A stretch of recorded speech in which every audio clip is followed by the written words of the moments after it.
Hi, I'm Randy Brown, your YRA year-round athlete instructor. Today's lesson is the introduction to first base. There's 6 key points. Number 1, who is the first baseman?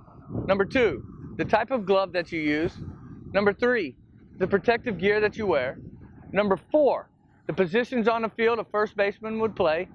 Number 5, the different ways to field a baseball. And finally, number 6, the different ways to catch a ball in the air. So let's go back to point number 1. Who is the first baseman? Well, your first baseman plays between first base and second base, typically closer to the first base line. He's typically bigger and stronger. However, he's less mobile than the rest of the infielders. He's got a good glove, but typically he has a little bit weaker arm. However, a lot of first basemen pitch at the youth levels, so the arm is relative as you get older, okay?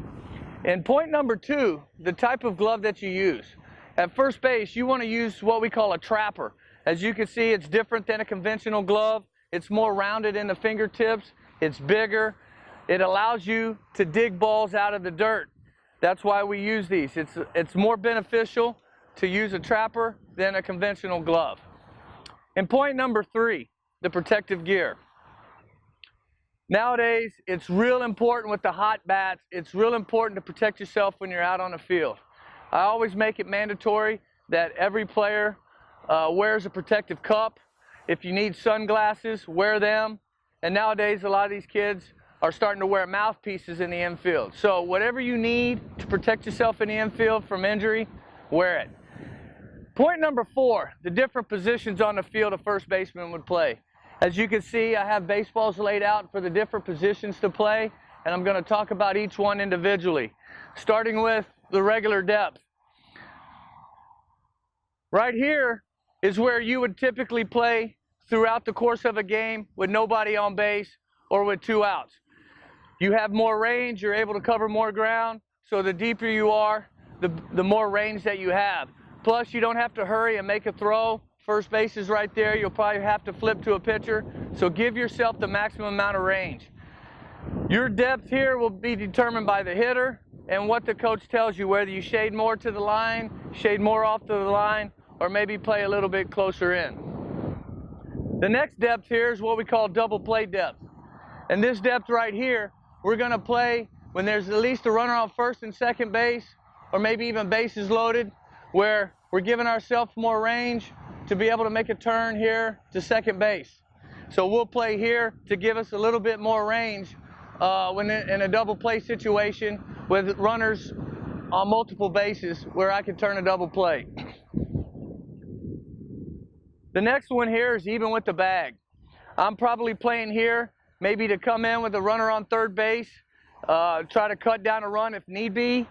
I can also play here if I got a righty that's a little bit weaker and I got runners on first and second, I want to turn a double play. We may have a pig play. So even with the bag, again, the coach will determine, the types of depth that you're going to play. So, but these are just basic standard protocol depths that you would play as a first baseman. This one right here is infield in. We're definitely trying to cut down the runner at home plate, or we're trying to freeze him at third base. So we're sacrificing a lot more range, but we're trying to prevent a run from scoring. And this is also where we would bounce off to once we're holding a runner on first base. And finally, when there's just a runner on first base and you're holding a runner on, a first baseman's going to hold a runner on. What you need to do is you're going to place your right foot on the front left corner of the base. Your left foot's going to basically split the mound and home plate. You're going to have your knees bent, chest over, and glove out. This is going to allow you to adapt in case the pitcher makes a bad throw. We always got to anticipate the pitcher's going to make a bad throw. So we're going to have our knees bent, glove out, ready to receive the throw. And finally, once the pitcher delivers the ball, we're going to take a step with our left foot, and we're going to bounce off into the ready position. Again, we're going to bounce off here because we can't go back. And the reason why we're bouncing off inside the lane here is because once we field the baseball, it gives us a clear throwing lane to throw to second base. And point number 5, the different ways to field a baseball. You have your conventional squared up, glove out, fielding the ball on the inside of your left leg, hand on top. That's conventional squared up.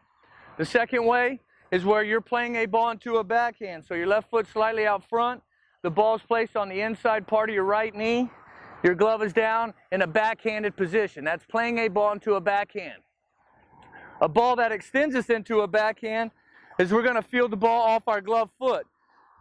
Our glove is out in front, fingertips on the ground, knees are bent. This is a ball that extends us into a backhand. We also have the forehand, where our left foot now is on the right side of the ball and our glove is out off our left foot in front of us. This is called a forehand. We have a circle through pick where we don't necessarily have time to get around it. It's a lot easier to play where we create momentum through the ball. Our left foot's behind the baseball and our glove hand is fielding the ball forehanded this way. This is circle through pick where I'm coming through and then going into the flip, and I can do it the same way here where I can go into a backhanded. Whether you do it this way or this way is all depending upon the speed of the ball and the hop. And finally, in point number 6, the different ways to catch a baseball in the air. As a first baseman, we're always going out to catch baseballs. So the ball is in my glove. As you can see, watch how the rotation of the glove is. Anything above my waist, I'm here. Anything below my waist, I'm going into a backhand, or I rotate. Anything below, it's this way. Anything in the air, I'm catching over the top of my head. I may have to catch one over the shoulder this way, running towards the fence in foul territory.